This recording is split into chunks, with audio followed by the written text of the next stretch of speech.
Pisang ini mulai dari kulitnya sampai dagingnya bagus. Nggak percaya? Buka penelitiannya. Pisang kalau Anda buka, ini kan katakanlah buah atau daging pisang. Ini kan daging pisang. Pisang mengandung satu bahan yang memberikan sensasi kebahagiaan dalam badan kita, namanya serotonin. Ya, di daging atau di buahnya ini, apa di daging pisang ini. Paling tingginya di situ dan paling banyaknya serotonin tadi pada pisang yang sudah ada titik-titik hitamnya. Kalau pisang sudah ada titik-titik hitamnya, maka pisang tadi sudah menjadi pisang pembunuh kanker. Masya Allah kan? Jadi setiap perubahan pada rasa pada buah itu biasanya ada perubahan manfaat. Kurma mengkel sama kurma basah sama kurma kering beda khasiat. Warnanya beda. Ya kan? Ada rutop, ada tamer, ada satu lagi yang kurma mengkel itu beda semua khasiatnya. Ya, ini pisang. Kemudian apalagi? Allah menciptakan pembungkusnya. Jadi pembungkusnya inilah pelindungnya. Dan dalam pembungkus pisang ini Bapak sekalian, dia juga mengandung serotonin. Ini mahal besar Allah kan. Jadi dia menciptakan pisang ini lengkap dengan pelindungnya dan lengkap dengan bahan yang menyebabkan kebahagiaan. Jadi bukan menyebabkan, dia menjadi bahan baku lah serotonin itu. Jadi kalau pagi-pagi Anda lagi galau, gelisah, moodnya nggak jelas, makan pisang. Makan pisang sama daun sama kulitnya. Oh iya, dibikin smoothies, di blender. Cari pisang-pisang yang itu ya, pisang-pisang yang tumbuh di kampung alami tanpa disemprot-semprot. Kan banyak tuh, Jogja, Solo kan banyak yang tumbuh alami. Jadi dia pisangnya nggak kinclong-kinclong banget, ya. Terus dia ada titik-titik hitamnya. Nah kalau sudah Bapak Ibu dapatkan itu, maka ambil pisang tadi, potong ujung ini, lalu di blender. Ya, bisa nggak? Bisa. Ini pisang ini pun bisa kita blender kalau mau. Dan bisa jadi bubur bayi yang sangat sehat. Luar biasa kan? Jadi mengganti makanan kayak begitu. Jadi mulai sekarang kalau mau hidup sehat, maka perbaiki isi piringnya. Ya, perbaiki isi piring. Nanti saya akan berikan toolsnya. Maksudnya softwarenya apa? Bahasa saya aja sih. Softwarenya apa? Aplikasinya apa? Nanti kita akan bahas bentar. Ya itu baru pisang. Jadi Masya Allah, kiwi saja. Kiwi kan selama ini kalau kita makan kiwi, itunya dibuang nggak? Kulitnya. Kulit kiwi itu ternyata juga bagus. Ya. Tapi bagi orang-orang yang ada penyakit mah, jangan terlalu banyak makan kulit kiwi. Jadi kulit kiwi itu bisa Anda makan juga. Semangka juga bagus. Dari mulai kulit hijaunya, kulit putihnya, daging merahnya sampai bijinya bagus. Semangka. Apakah ada penjelasan secara ilmiah? Ada. Yang tidak ada, yang belum saya dapatkan tuh kedondong. Kedondong, ya, katanya buat obat batuk. Entahlah benar atau tidak. Ya. Jadi itu konsep sekarang. Jadi mulai sekarang mulai perbaiki isi piringnya. Dan cara memperbaiki itu kita mesti stop dulu. Kita mulai ngurangi dulu hal-hal yang membuat kita bermasalah. Tadi kan saya sebutkan. Pertama dari tepung ya. Kurangi makan tepung. Ya. Kue-kue udah ada tepung, ada minyak plus gula lagi, masalah lagi. Jadi mulai sekarang kalau mau menyayangi badannya, stoplah atau kurangilah mengkonsumsi gula pasir dalam segala bentuk. Biasanya yang pedagang-pedagang yang menggunakan gula pasir agak kebingungan. Karena enggak Bu, kalau udah ngerti caranya nanti Anda bisa substitusi kok. Ya, bisa substitusi. Tepung sekarang ada tepung non gluten. Gula pasir bisa Anda kasih dengan gula aren. Bisa diganti dengan madu, bisa sebenarnya. Minyak nanti jangan pakai minyak, di bake, di oven, dikukus, macam-macam polanya bisa sebenarnya.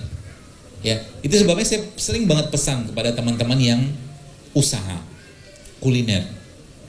Kalau bikin usaha kuliner, jangan sampai yang kita bikin itu bikin masalah penyakit ke orang gitu loh. Sebab ketidaktahuan kita.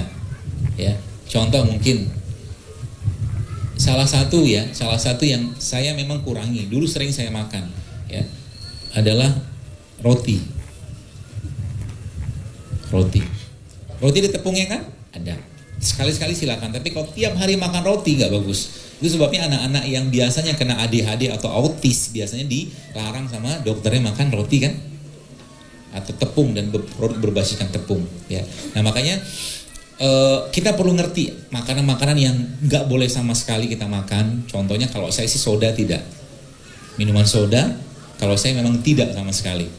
Konyolnya adalah ketika Anda, saya kemarin sempat safar lah ya. Safar itu ngeliat, jadi kalau Anda pernah pergi haji atau umroh, orang-orang Saudi itu kan apapun makanannya, minumannya soda. Orang Saudi begitu. Dia mau makan kambing, mau makan onta, minumnya pasti soda. Bahkan kalau kita bilang sama dia misalkan soda itu kan nggak bagus gini-gini, dia tunjukin tuh, lihat nih, kalau kamu cuci tangan, dia makan onta gitu kan, cuci tangan pakai soda itu hilang memang lemaknya. Kalau habis makan onta gitu kan, nah kalau masuk ke mulut dia bilang nanti lemak-lemak kita hilang. Nah jahilnya kayak begitu. Masalahnya reaksinya beda ketika masuk di mulut sama di tangan, reaksinya beda soda itu. Ya. Ketika masuk di mulut ya sudah ceritanya udah beda banget gitu loh. Asamnya loh. Terus ada teman yang sempat mau minum gitu kan, minum soda gitu kan, saya bilang sama dia, kamu tahu nggak satu gelas soda yang kamu minum itu butuh sekitar 30 gelas air zam-zam untuk membersihkannya, saya bilang. Udah dibuka sama dia, nggak jadi diminum, batal. Ya, seperti itu. Ya, jadi itu beberapa yang kita perlu pikirkan untuk dikurangi sekarang. Dan sebenarnya nanti kita akan coba ngerisetting ulang pola makan kita, karena kata kuncinya pola makan diubah. Kalau pola makan bisa diubah, banyak sekali hal-hal positif yang akan kita bisa dapatkan. Tadi kita bicara tentang pagi ya, pagi tidak disarankan untuk banyak-banyak makan. Maka pagi-pagi bukan waktu yang tepat untuk makan.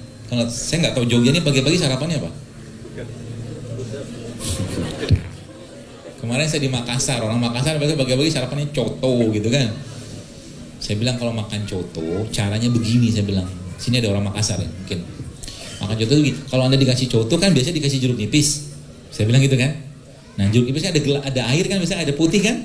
Nah, ambil jeruk nipisnya, terus jeruknya diperes ke dalam itunya, airnya tadi, lalu minum. Kalau airnya kurang minta lagi, jeruknya juga minta lagi, sampai 2-3 gelas minum, supaya nggak sempat makan cotonya, saya bilang. Ya. Dari zaman lu nggak ada perubahan makan gitu kan, coto lagi. Bukan masalah makanannya, bukan. Zaman dulu orang Makassar, orang Jogja juga makan gudeg, betul. Orang Padang juga makan nasi Padang, tapi habis makan mereka nyangkul, naik sepeda, jalan kaki. Kita ngupdate status, paham ya? Jadi bukan saya melarang makannya, kita yang kita kurang itu dibakarnya kita kurang gitu loh. Itu masalahnya. Udah gitu orang-orang zaman dulu, orang tua, mungkin di sini bapak ibu ada yang senior, kalau mereka bikin tehnya tawar, kadang-kadang pakai jahe, pakai gula merah, banyak kan malah justru nggak pakai pemanis gitu loh. Mereka nggak pakai minyak, pagi-pagi ubi rebus, singkong rebus, kacang rebus gitu, semua rebus, nggak ada minyak. Kita sekarang semua minyak. Jadi bukan masalah di makanannya gitu loh, ya, kemampuan atau apa ya, komitmen kita untuk membakar makanan tadi itu yang kurang, sehingga apa? Nabi katakan dalam sebuah hadis, aku melihat di akhir zaman nanti di kalangan umatku banyak sekali, kata Rasulullah, fenomena kegemukan, kata Nabi. Itu terbukti kan? Gemuk itu gara-gara apa? Makan. Dan makan adalah, banyaknya makan atau banyak makan adalah bagian dari talbis atau tipu daya setan yang melemahkan iman. Maka tidak akan mungkin kita bisa menangis lagi baca Quran, lagi doa, lagi sholat kalau lagi kenyang, gak bisa. Betul? Gak bisa, Bu. Sebab dalam agama Islam, kesehatan itu awal muasalnya dari kolbu. Ya, kolbunya kita harus sehat dulu. Kolbu itu makanannya tidak makan. Paham ya? Kolbu itu makannya tidak makan atau sedikit makan. Kenapa orang yang lagi berpuasa doanya mustajab? Karena nggak makan.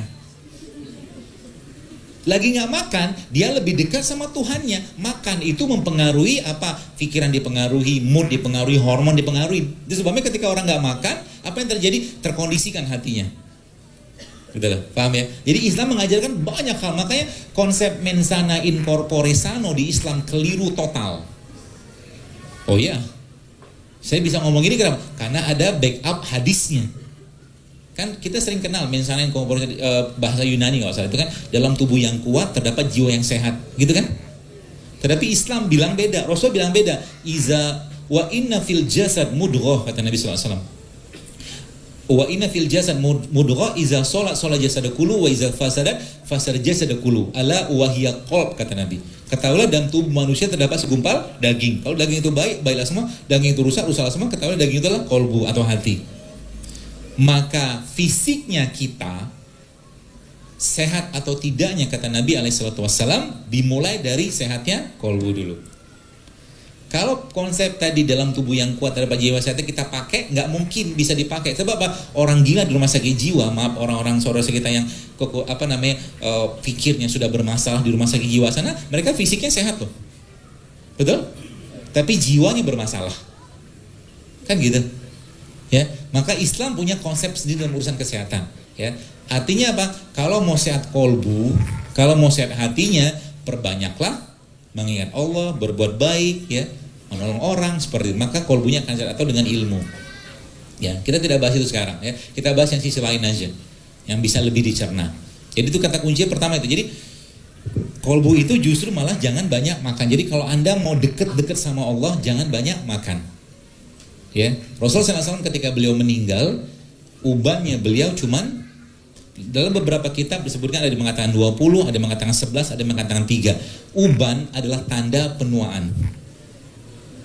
Ya, jadi kalau ada orang masih usia 20 tahun gitu ya, 30 tahun sudah ubanan, kemungkinan apa?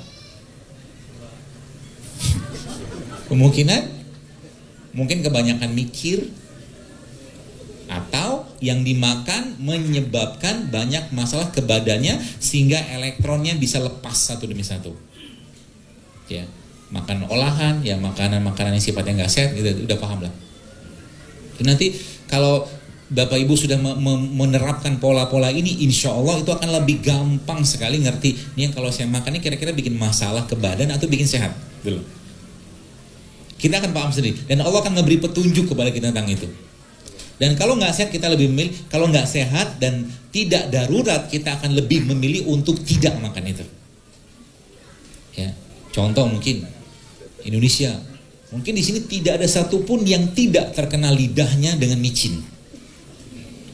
Tidak ada satupun kita di sini mungkin yang tidak pernah kena mie instan. Ya. Dan mie instan sebenarnya salah satu makan yang sangat-sangat, kalau boleh saya kan, sangat tidak sehat sebenarnya. Ya. Ya, kalau mungkin saya katakan ya semakin banyak orang ya semakin kita kena. Jadi makanan itu Bos sekalian gini. Sedemikian juga alkohol ataupun narkoba memberikan kecanduan, maka makanan juga bisa memberikan kecanduan. Jadi kalau ada orang ngomong gini misalkan, kalau pagi-pagi saya tidak minum teh manis saya pusing. Itu dia sakau. Sakau dengan gula pasirnya. Kalau pagi-pagi saya tidak minum kopi manis, kopi yang pakai gula, saya begini begitu juga lagi sakau tuh. Jadi hati-hati, ya, hati-hati dengan makanan karena makan bikin kecanduan. Sedemikian juga yang saya katakan alkohol dan narkoba, dia melok reseptor di badan kita, terutama di otak, maaf, dia ngelok. Tepung itu paling sering dia melok maksudnya harusnya bukan ke situ dia ngumpulnya, tapi dia bikin di situ gitu kan. Tepung tuh paling sering. Ya, coba Anda tantang diri Anda, ya, dalam seminggu ke depan ini Bos sekalian, Anda tidak makan beberapa makanan berikut. Siap nggak? Amin. Siap ya? Nanti Anda akan dapatkan efek yang luar biasa. Keluhan-keluhan badan Anda akan hilang semua satu persatu. Yang pertama, nasi. Katanya siap. Yang kedua, gula pasir dan segala jenis produk turunannya. Kalau bahasa saya segala jenis produk turunannya berarti kalau roti pakai gula nggak? Bos nggak usah makan. Ya, kalau tetap pengen makan roti, ya carilah roti gandum yang tawar. Meskipun gandum tawar sendiri, kalau dilama-lama masuk badan, dia jadi glukosa juga sebenarnya. Lebih baik hindari. Itu yang kedua. Yang ketiga, minyak. Semua yang menggunakan minyak goreng jangan makan. Ada bapak-bapak geleng-geleng, la haula wala quwwata illa billah. Sungguh berat ujian ini katanya. Tapi saya tanya, baik, Anda yang hidupnya 30 tahun, saya tanya, sudah pernah berapa tahun Anda hidup sehat? Setahun? Gak ada. 6 bulan? Gak ada. 1 bulan? Gak ada. Ramadan pun yang harusnya jadi bulan detoksifikasi, buka dan sahurnya nyampah lagi. Betul? Terus kapan mau hidup sehat? Betul gak? Maka saya sering ngomong gini bos, supaya apa? Supaya, ayolah saya katakan, jangan nyusahin keluarga saat masa tua kita, kalau masih hidup, ya, dengan penyakit-penyakit yang kita bisa cegah dengan mengubah isi piring. Mati tuh jangan mati karena banyak penyakit, gitu loh. Jadi caranya gimana? Ya bener isi piringnya, ya. Ayah saya umurnya 82 tahun. Mungkin tidak pernah makan pizza seumur hidupnya. Sosis nggak pernah dia makan. Pokoknya makanan olahan tuh nggak pernah dia mau makan. Kalau makan ikan itu pun dia pilih-pilih. Ya. Jadi orang-orang tua zaman dulu banyak mengajarkan kita ya hal-hal yang bijak seperti ini. Dan kita saja zaman sekarang lebih banyak makan untuk memenuhi selera dan rasa. Dan itu masalah. Sudah berapa tadi? Pertama nasi, kedua gula, yang kedua minyak, yang keempat tepung ya, tepung.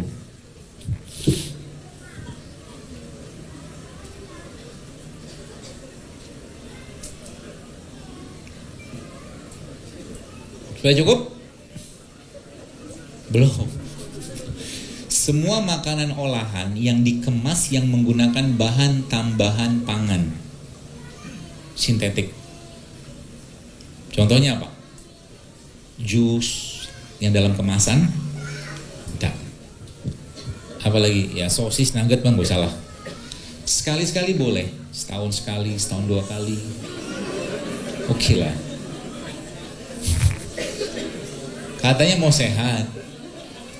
Nanti saya kasih tipsnya supaya Anda tetap bisa makan enak, tapi tidak makan enak tapi tetap sehat gitu loh. Bisa kok, kalau mau. Mau kan? Nah, nanti saya ajarin caranya. Dan Indonesia kaya dengan begitu-begituan. Indonesia kaya banget. Mudah-mudahan Allah sempatkan nanti ya kita buat. Cukup? Itu dulu cukup. Satu lagi sebenarnya. Semua produk-produk yang berbasiskan susu sapi, ya, susu sapi. Saran saya dikurangi. Kalau bisa di stop lebih baik. Gantinya dengan apa? Banyak. Ya, dengan susu kacang bisa.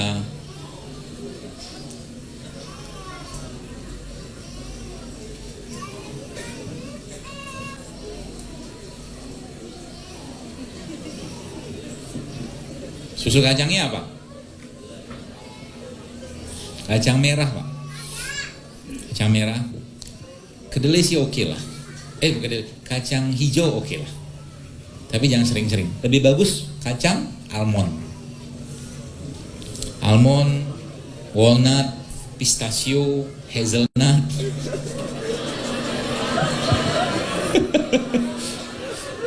Langsung komen dia, mahal lah apa. Baik, banyak yang tidak tahu hadis ini. Jadi Nabi pernah bilang gini, sedekah yang paling baik itu sedekah kepada keluarga. Hadisnya begitu. Tapi yang tidak kalah pentingnya adalah ternyata Rasul menyebutkan dalam hadis yang lain bahwa ternyata sedekah yang tidak kalah baiknya adalah sedekah kepada diri sendiri. Jadi ketika Anda hidup sehat, Anda beli makanan-makanan yang sebulan mungkin agak sedikit tinggi harganya tadi, dan Anda niatkan sebagai bentuk sedekah ke diri Anda, itu pahala. Pahala loh, serius. Daripada makan yang gak jelas-jelas, lebih baik gak usah makan sekalian. Makanya kemarin ada mahasiswa tanya ke saya, pas kajian di mana gitu kan, dokter, saya kan mahasiswa dengan low budget. Saya bilang, oh iya, terus bagaimana cara hidup sehat supaya tetap bisa sehat? Saya katakan, oh gampang sekali. Islamic healthy lifestyle itu sangat low budget. Itu caranya gimana? Puasa. Banyakin aja puasa. Lagi hari berbukanya cari masjid yang ngasih iftar. Atau cari gitu kan restoran-restoran gitu kan yang menyediakan buka puasa gratis gitu kan. Siapa tahu kan low budget. Ya, healthy lifestyle dalam Islam itu sangat low budget, serius. Caranya gimana? Lebih banyak, kita lebih jarang makan daripada makannya. Gitu loh. Dan cara ini kalau Bapak Ibu benar-benar praktekkan itu efeknya luar biasa. Maka sebenarnya kalau nanti sudah ngerti polanya, nanti Bapak Ibu sekalian makan itu sehari itu cuma sekali udah cukup. Makan sekali sehari cukup. Pagi gak usah makan. Makannya apa? Buah sayur sedikit. Atau mungkin bikin salad-salad, atau mungkin makanan-makanan ringan kayak begini yang sehat.